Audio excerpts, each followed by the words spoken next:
Tôt ce jeudi, l'armée ukrainienne a annoncé avoir abattu 3 bombardiers russes. Selon la police de la région de Donetsk, plusieurs missiles russes ont touché de nombreux bâtiments dans la ville de Pokrovsk. Aucune victime n'est à déplorer.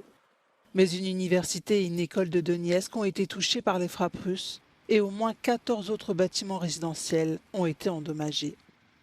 Alors que le ministère russe de la Défense a diffusé des images montrant des unités d'artillerie russes opérant en Ukraine, sans toutefois jamais préciser leur emplacement, un porte-parole des forces armées ukrainiennes a déclaré que les troupes russes avançaient dans la direction de Bakhmout.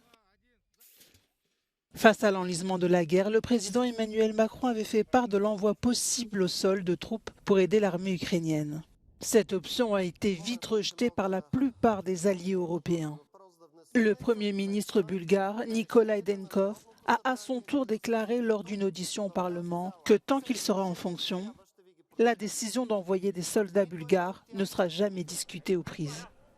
Dans l'ombre de la guerre entre l'Ukraine et la Russie, il y a aussi la guerre du blé. Les céréales ukrainiennes sont notamment pointées du doigt par les agriculteurs. C'est dans ce contexte que Kiev a envoyé dans le cadre du programme alimentaire mondial 7600 tonnes de céréales au Soudan.